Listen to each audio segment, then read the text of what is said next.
Professor Sedu from Coimbatore. இப்போ என்னென்னு பார்த்தீங்கன்னா 56th கவுன்சில் மீட்டிங்கில் சில ஐட்டத்துக்கு ரேட் ஆஃப் டேக்ஸு குறைஞ்சிருக்கு. 28லேருந்து 18 ஆயிருக்கு, 18லேருந்து 5 ஆயிருக்கு. இந்த 12ங்கிற ஸ்லாபே எடுத்துட்டாங்க, செஸ்ஸை எடுத்துட்டாங்க.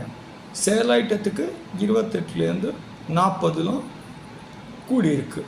சில லக்ஸுரியஸ் ஐட்டத்துக்கு, சில சிகரெட் பைப்ஸு அந்த மாதிரி ஐட்டத்துக்கு கூடியிருக்கு. இப்போ இதில் என்ன ப்ராப்ளம் வருது அப்படின்னா, சில பொருளுக்கு எக்ஸம்ஷனும் ஆகிருக்கு. 5லேருந்து டேக்ஸ் இல்லை அப்படின்னு மாற்றிருக்காங்க, 18லேருந்து 12லேருந்து மாற்றிருக்காங்க. இப்போ இதில் என்ன பிரச்சனை வருதுன்னா, சார் நான் 18%க்கு வாங்கியிருக்கேன், இப்போ எனக்கு ப்ராடக்ட் 5%ஆக மாறிடுச்சு, நான் அந்த 13% கையில் இருக்க ஸ்டாக்குக்கு ரிவர்ஸ் பண்ணணுமா வேண்டாமா? இல்லை சார் என் ஐட்டம் 5%ஆக இருந்தது, இப்போ எக்ஸம்டடாக மாறிடுச்சு இந்த 56வது கவுன்சில் மீட்டிங்கில், அப்போ நான் அதுக்கு ஐடிசி ரிவர்ஸ் பண்ணணுமா வேண்டாமா? இதுக்கு நம்ம பார்க்க வேண்டிய section 16 subsection 1 of the CGST act, IGST act, section 49 of the CGST act and IGST act, section 44 subsection 4 of the CGST act, IGST act.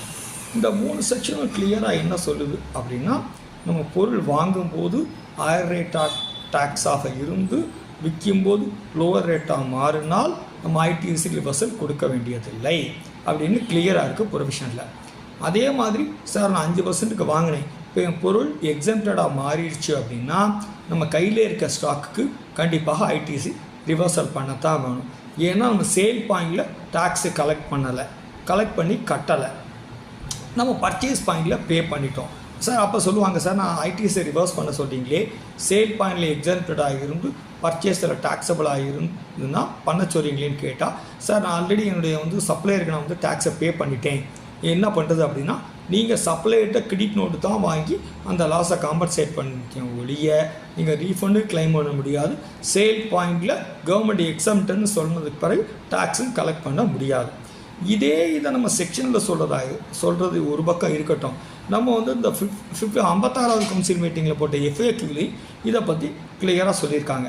எக்ஸம்ப்டடாக மாறிடுச்சுன்னா reverse பண்ணணும், ரேட் ஆஃப் டேக்ஸ் குறைஞ்சதுன்னா ரிவர்ஸ் பண்ண வேண்டாம். நம்ம பார்க்க வேண்டிய section 16 subsection 1, section 49, section 49 subsection 4. இதுதான். நன்றி, thank you.